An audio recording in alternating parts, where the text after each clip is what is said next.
Assalamualaikum warahmatullahi wabarakatuh. Kami dari kelompok Hoyo Team akan mempresentasikan Zoom sebagai alat multimedia berbasis cloud untuk keperluan rapat. Saya Fadilah Lutfi Hakim dan Saya Muhammad Ilmah Tahriri. mempresentasikan Zoom. Pertama, Pendahuluan latar belakang. Kemajuan teknologi komunikasi telah membawa perubahan signifikan dalam cara orang berinteraksi, khususnya dalam bidang rapat dan kolaborasi jarak jauh.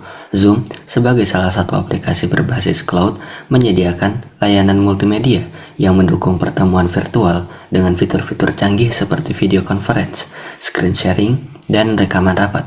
Aplikasi ini menjadi solusi yang sangat relevan selama pandemi COVID-19 kemarin dan seterusnya saat kebutuhan akan komunikasi daring semakin meningkat.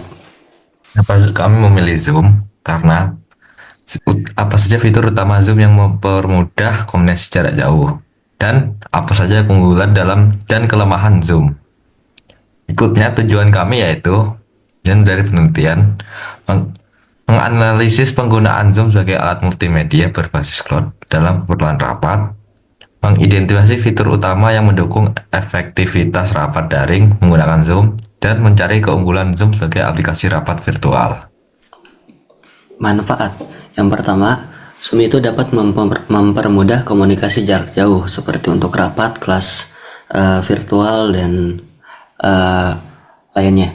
Yang kedua, efisiensi waktu dan biaya terutama dalam mengurangi kebutuhan perjalanan ketika menuju tempat tersebut. Ketiga, mendukung kolaborasi tim melalui fitur berbagi layar dan whiteboard. Lalu kegunaannya, yang pertama digunakan untuk rapat, kerja, pembelajaran daring, dan seminar. Kedua, mendukung penyelenggaraan acara virtual seperti pelatihan dan konferensi. Kelebihan penggunaan Zoom: interaksi antar muka yang lebih mudah digunakan karena dapat dilakukan di mana saja, di rumah ataupun saat nongkrong di kafe. Kelebihan lainnya, ketersediaan di Windows dan platform ketersediaan di berbagai platform. Salah satunya seperti Windows, Mac, Android, dan iOS.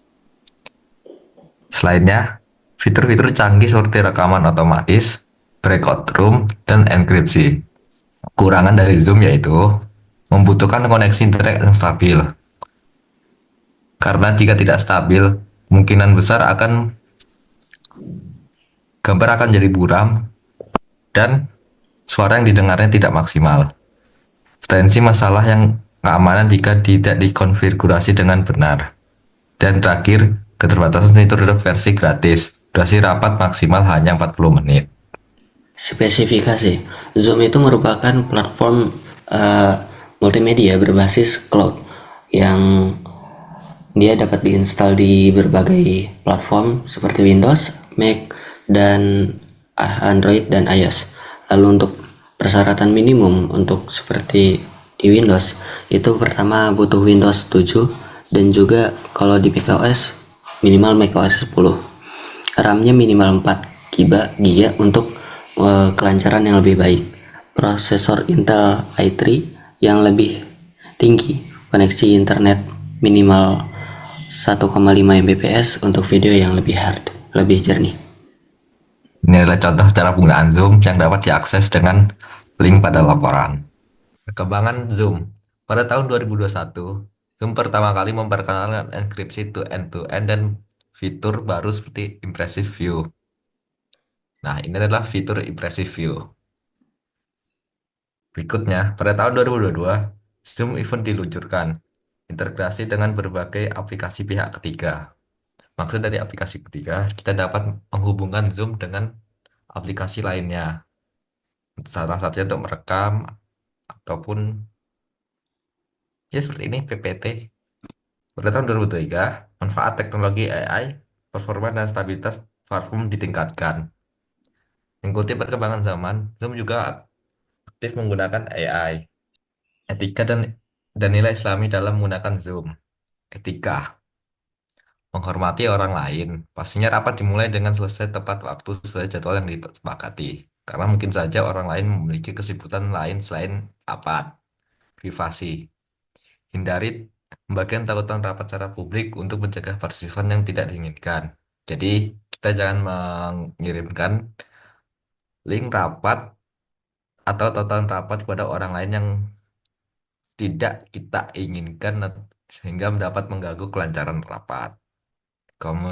Komunikasi yang sopan. Gunakan bahasa yang baik dan sopan selama rapat. Nilai Islami dalam menggunakan Zoom. Kejujuran. Gunakan Zoom untuk menyampaikan informasi dengan benar dan tidak memanipulasi fakta. Amanah. Jika diamanahkan jadi host, jalankan tugas dengan memastikan rapat berlangsung lancar. Jadi, jika kita jadi host, jika memang ada yang orang mengganggu kelancaran rapat, kita bisa mengeluarkannya. Fancy waktu. Manfaatkan Zoom untuk kegiatan yang bermanfaat. Salah satunya seperti rapat, kelas online, atau wawancara online. Dapat digunakan menggunakan Zoom. Menjaga adab. Gunakan Zoom untuk hal-hal yang positif dan sesuai dengan syariat Islam. Kesimpulan, Zoom merupakan alat multimedia berbasis cloud yang sangat efektif untuk keperluan rapat. Dengan fitur seperti video conference, screen sharing, dan perekaman yang meningkatkan produktivitas kerja tim. Kemudian, penggunaan dan aksesibilitas menjadi pilihan utama bagi banyak pengguna di seluruh dunia. Cara dari kami dalam menggunakan Zoom, gunakan perangkat dengan sertifikat yang memadai agar menjalankan Zoom dengan lancar dan optimal. Kedua, pastikan koneksi internet stabil. Dan terakhir, perhatikan etika ketika menggunakan Zoom. Wassalamualaikum warahmatullahi wabarakatuh. Terima kasih. Bye bye.